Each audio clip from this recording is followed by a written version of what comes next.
bagaimana momen puasa ini bukan hanya fokus pada peribadatan, tapi juga memberikan porsi untuk menambah pengetahuannya sehingga penghambaannya semakin kuat.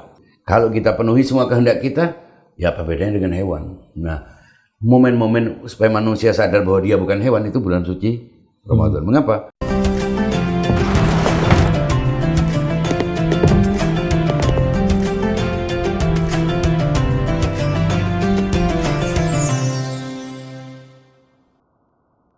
Bismillahirrahmanirrahim. Assalamualaikum warahmatullahi wabarakatuh. Sahabat dan mustadafin, tentunya ada sosok yang sangat familiar di antara kita. Sosok yang selalu memberikan pencerahan dari sisi materi yang beliau sampaikan, dan juga istilah-istilah yang sangat menarik. Nah, kali ini alhamdulillah studio Dana Mustadafin kembali mampu menghadirkan Ustadz Labib di studio. Assalamualaikum Ustadz. Waalaikumsalam warahmatullahi wabarakatuh. Apa kabar Ustadz? Alhamdulillah. Ya, aktivitas Ramadan ini kayaknya antum lebih banyak ini Ustadz. Di tulisan-tulisan, rekaman-rekaman. Ya, kalau dapat tugas misalnya dipanggil seperti di studio ini, ya kita harus penuhi, apalagi yang punya channel adalah teman kita sendiri, Ustadz Muammar. Jadi sebuah kehormatan buat saya. Masya Allah. Ini Ustadz, ini Ramadan itu adalah ibadah. Puasa ibadah. Sholat ibadah. Semua ibadah. Tapi kira-kira definisi ibadah itu sendiri apa Ustadz? Ya, bismillahirrahmanirrahim. Ibadah punya banyak dimensi ya. Tapi yang utama ibadah itu adalah menghamba atau menyembah. Ada dua. Kalau menghamba punya makna abstrak, konseptual. Kalau menyembah punya makna konkret. Menyembah dan menghamba dan menyembah. Menghamba adalah sikap, pandangan. Menyembah adalah tindakan.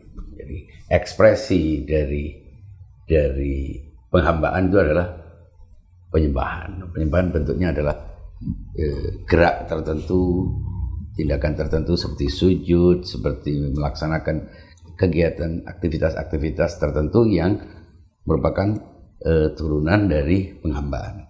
Nah, sementara arti ibadah itu punya dua makna ini. Menghamba itu kan sikap. Pokoknya orang merasa dirinya adalah hamba. Bentuknya apa belum terlihat. Tapi kalau menyembah itu adalah implementasi dari penghambaan itu. Jadi ibadah punya makna dua, penghambaan dan penyembahan. Sekarang kalau kita lihat, kalau memang di dua dimensi itu penghambaan dan penyembahan.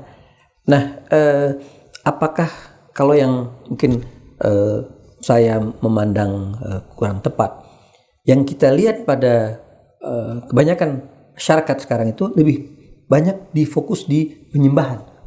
Sementara penghambaan itu jarang kita lihat. Iya, yang betul. Penyembahan ini kan memerlukan perangkat pikiran, ya.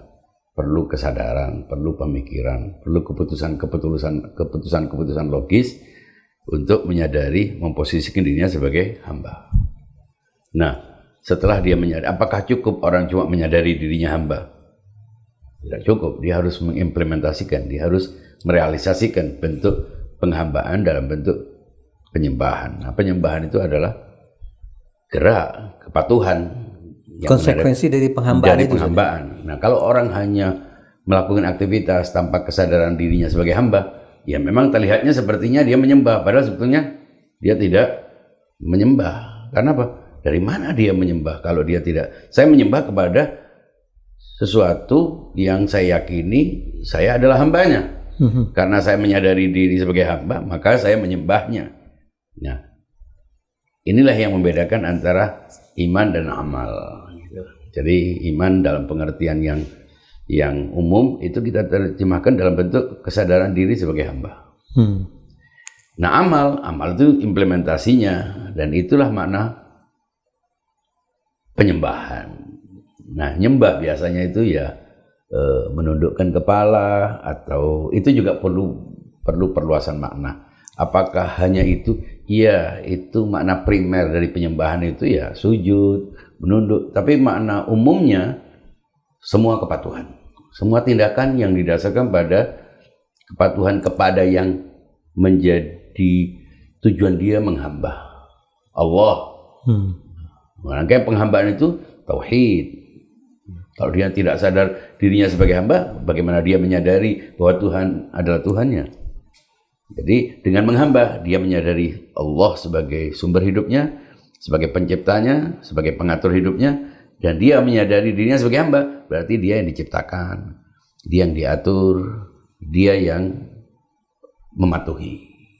Nah, implementasi dari penghambaan munculnya adalah amal, yaitu penyembahan. Nah, bentuk penyembahan itu apa? Ya, melaksanakan semua yang diperintahkan oleh yang karena itu dia menjadi hamba. Iya. Jadi kalau boleh saya sederhanakan, Ustaz. Ini kalau salah tolong antum koreksi. Jadi orang untuk beribadah dia pertama kali harus menghamba dulu. Ketika dia sudah mampu untuk menjadi seorang hamba, barulah kemudian dia bisa untuk beribadah. Yeah. Nah, sekarang ada yang bertanya, Ustaz, ketika peribadatan itu lebih dominan, artinya porsinya lebih besar, yang penyembahan itu lebih dominan, lebih besar, sementara penghambaannya ini kosong, itu apakah bisa? Dan kalaupun bisa, efeknya seperti apa, Ustaz? Tentu kalau tidak punya kesadaran, tidak diawali dengan kesadaran penghambaan, ya tidak berefek. Ya kan sekarang ya, ada efek-efek tertentu, efek sosial, orang melihatnya seperti orang soleh, orang yang melakukan ibadah, tapi dia tidak menyadari dirinya sebagai hamba. Apa arti amal tanpa iman? Kan kasarnya gitu. Nah, kalau dia tidak mulai dari iman, ya yang terlihat seperti amal sebetulnya bukan amal. Orang aja secara ya sosial terlihat seperti beribadah, seperti berpuasa, seperti sholat. Tapi karena itu tidak diawali dari iman, tidak diawali dari kesadaran siapa yang dihadapi ketika dia sholat itu, apa yang ada dalam pikirannya, ya hanya gerak. Hanya gerak saja. Makanya orang kadang-kadang perlu dimotivasi karena dia tidak diawali dengan penghambaan. Orang untuk beribadah itu supaya mau puasa. Puasa itu bagus loh buat kesehatan. Makanya nanti kita lihat kalau di Ramadan ini akan banyak tips-tips tentang kesehatan. Tujuannya untuk menopang supaya aspek penghambaan yang tidak sempat dibangun ini bisa ditopang. Sehingga yang terlihat adalah gerak-gerak. Dia tidak punya alasan untuk menghamba. Karena dia tidak punya bekalnya, maka ditopang dengan tips kesehatan. Sekalian diet. Nah, nanti dia akan bicara tentang bagaimana mengatasi sakit lambung. Ini pokoknya selama Ramadan itu yang dibahas adalah lambung, usus, panas dalam, gitu-gitulah. Nanti muncul iklan-iklan di situ untuk menunjang gerak yang terlihat seperti ibadah ini gitu. Ya. Gitu. Jadi memang melihat efeknya, ya tidak akan ada efek batiniahnya. Mengapa? Ya memang ini sekedar ya lifestyle. Kan nggak enak, FOMO puasa gitu.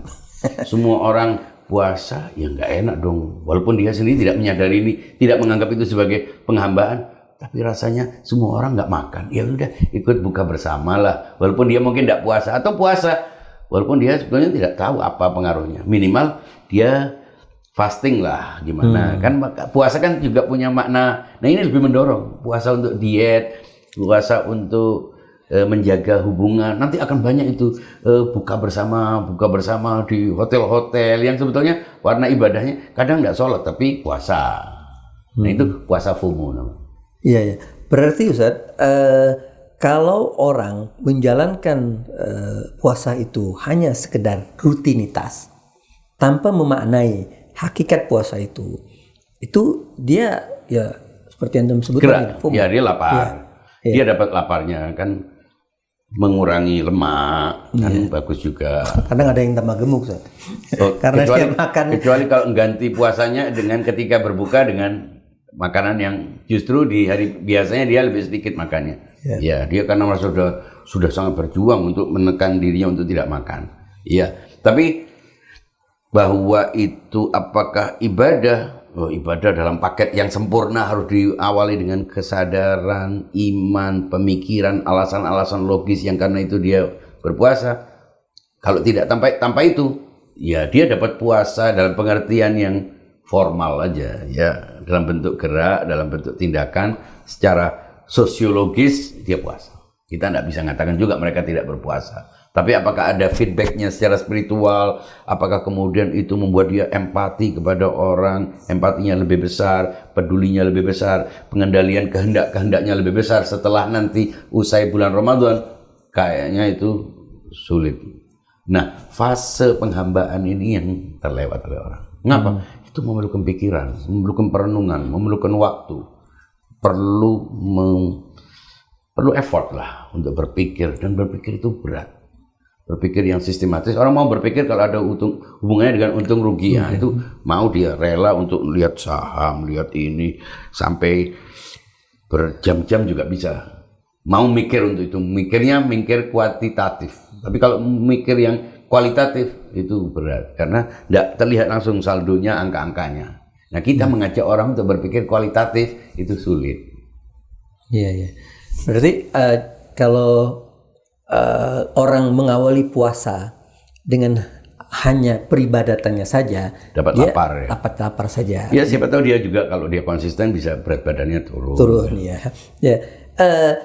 Jadi yang dianjurkan oleh agama adalah sisi penghambaannya. Ya, dua-duanya kan, karena ini terhubung kan, tidak bisa diputus gitu.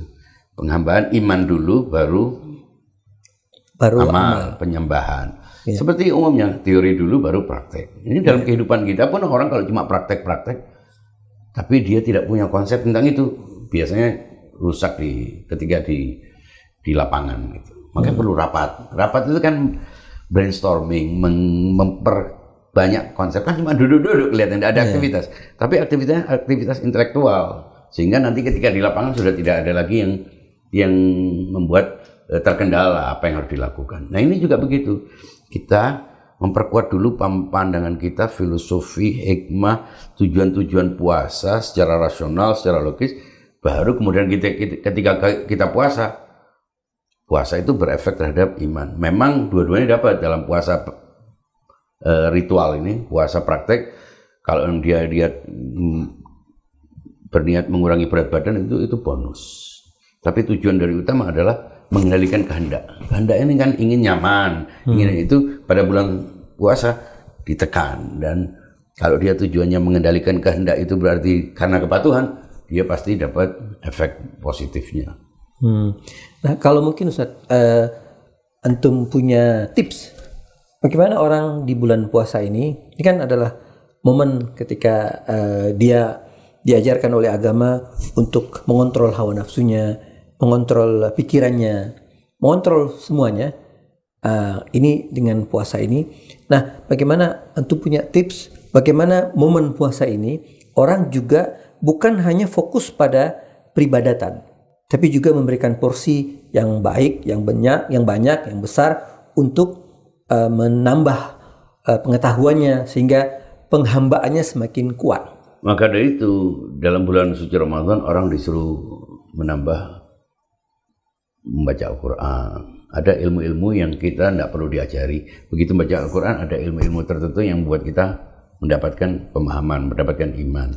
Ada yang mendengarkan, membaca buku-buku atau melakukan kontemplasi. Itu tujuannya supaya jelas ini sebelum kita melakukan kita sudah punya gambaran awal tentang mengapa kita perlu beribadah. Tapi kalau keburu yang dia bicarakan adalah nanti saya ini punya kelemahan dalam lambung, nanti ada tips ini, jadi dia sudah menyiapkan makanannya lebih aktif daripada pusat-pusat belanja itu akan lebih ramai nanti ya.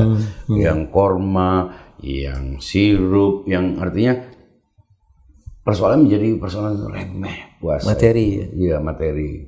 Padahal mestinya orang dengan berpuasa dia belajar, oh ini pengendalian kehendak. Kehendak kita itu, kalau kita penuhi semua kehendak kita, ya apa bedanya dengan hewan? Nah, momen-momen supaya manusia sadar bahwa dia bukan hewan itu bulan suci Ramadan. Mengapa? Karena hewan justru sempurnanya ketika kehendaknya terpenuhi. Manusia justru sempurna ketika kehendaknya dikendalikan. Nah, karena kita harus punya momen untuk mengendalikan kehendak, dibuatlah bulan suci Ramadan untuk bisa mengendalikan. Tapi sebelum bulan suci Ramadan, seorang muslim itu punya momen-momen setiap hari untuk mengendalikan kehendaknya. Puasa, sholat. Sholat itu kan puasa sebetulnya. Bahkan puasa lebih. Karena bukan hanya tidak boleh makan, tidak boleh minum. Ketawa tidak boleh. Menangis yang mengeluarkan dia dari gerak sholat juga tidak boleh. Gerak juga tidak boleh. Ini puasanya lebih berat dari itu. Nah, orang yang sadar bahwa puasa itu mengendalikan kehendak. Jadi aspek dari semuanya kalau mau kita tarik, mengapa perlu puasa? Tujuannya supaya manusia mengendalikan kehendaknya. Itu yang disebut. Saya tidak nyebutnya hawa nafsu supaya tidak kelihatan seperti majelis taklim yang sudah sering mengulang-ulang kalimat hawa nafsu. Jadi mengendalikan kehendak. Karena kehendak inilah malapetaka dari semuanya ketika dipenuhi. Nah, kita kan dorongannya ingin makan, dorongannya ingin nyaman, dorongannya ingin enak, dorongannya ingin itulah. Nah, itu ditutup. Jadi kontrol. Dikontrol. Apa yang mengontrolnya? Kesadaran. Oh iya, kalau saya memenuhi kehendak saya, lalu apa deritanya? Mengendalikan kehendak, membatasi kehendak ada deritanya, memang tidak enak. Nah, karena apa tidak enak? Karena ada sesuatu yang saya utamakan, kepatuhan. Kalau dia menyadari itu, dia akan menjadi manusia. Jadi makanya momen untuk membedakan kita dari hewan itu ya puasa. Ini kan hewan tidak bisa berpuasa, dia tidak bisa puasa. Dia kalau puasa malah mengundurkan diri dia dari jabatannya sebagai hewan. Dia harus, karena hewan itu tingkat sempurnanya ketika dia memenuhi kehendaknya. Kita justru sempurnanya ketika makin mengurangi kehendak kita, hawa nafsu itu. Hewan justru sempurnanya kalau dia memenuhi hawa nafsunya.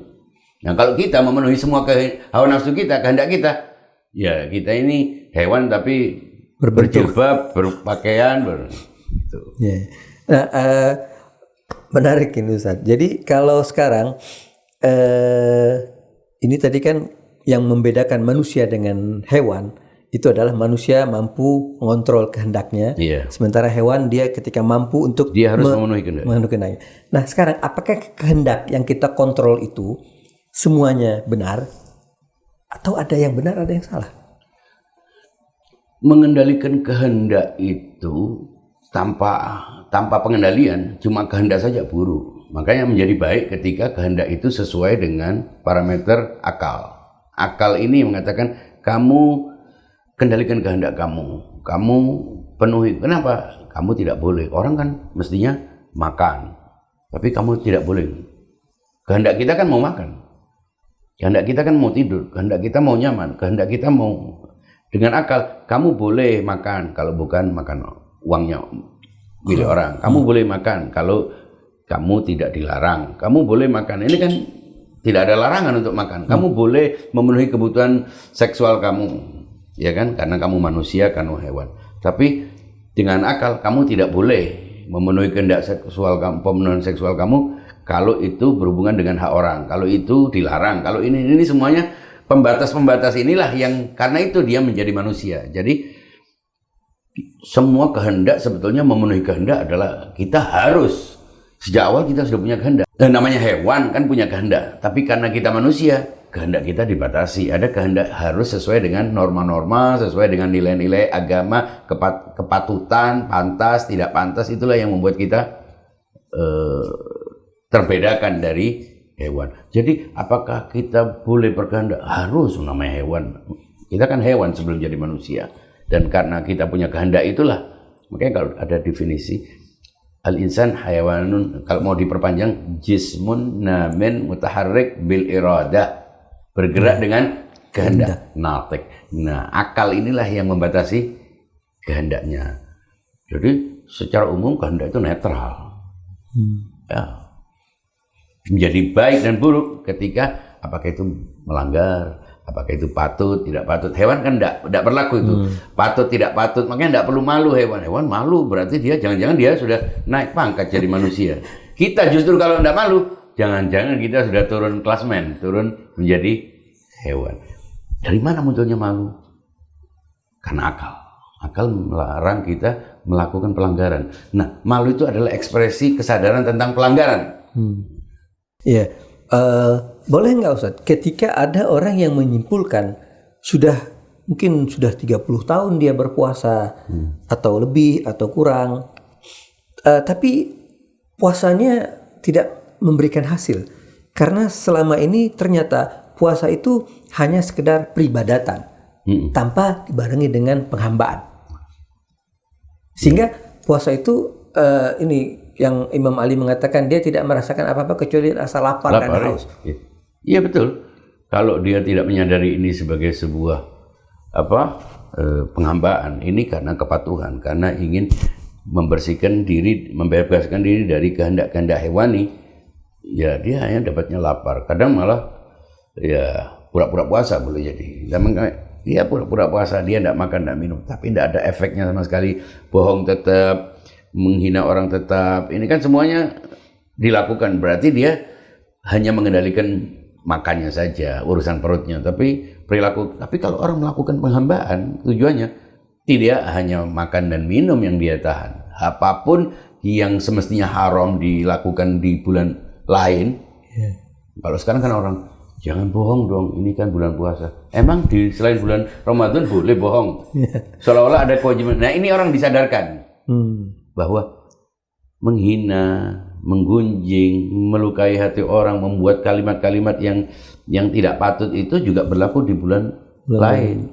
Tapi dengan adanya puasa, minimal orang akan ingat, ya ini mestinya dilarang itu tidak hanya bulan, kamu hanya sadarnya pada bulan suci Ramadan, bahwa itu adalah dilarang di kapanpun, bukan hanya di bulan suci Ramadan. Makanya kalau orang cuma melihat tanpa dasar iman, amal, ya kelihatan melaksanakan, dia sah secara fikih, ya. Tapi apakah itu punya resonansi, punya pengaruh terhadap kualitas spiritualnya, itu sulit untuk ditemukan. Ya, dia puasa. Banyak orang melakukan puasa sebagai sebuah kepatuhan ritual, tindakan ritual, tapi bukan sebuah puasa spiritual, bukan puasa intelektual. Makanya banyak tingkatannya. Sebelum kita melakukan ibadah secara aktual, secara fisikal, kita harus membangunnya secara intelektual, secara spiritual, baru secara fisikal. Baru puasa itu punya 3 dimensi kan.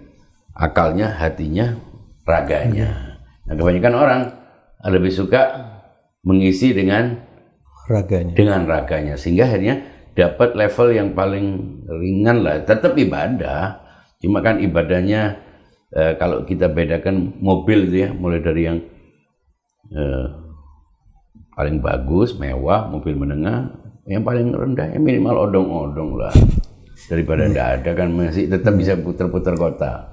Iya.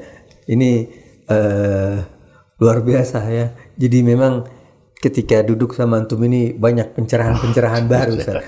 Iya. Terima kasih atas pencerahannya, Ustaz. Mudah-mudahan ini kalau boleh Anda mengistilahkan sentilan-sentilan antum ini mampu mengajak orang untuk kembali menghamba kepada Allah Subhanahu wa taala. Mudah-mudahan. Ya, terima kasih, Ustaz. Iya. Sahabat dan Ustaz Afin, kita sudah sama-sama menyimak bahwa yang diinginkan oleh agama bukan hanya penyembahan, tapi juga penghambaan.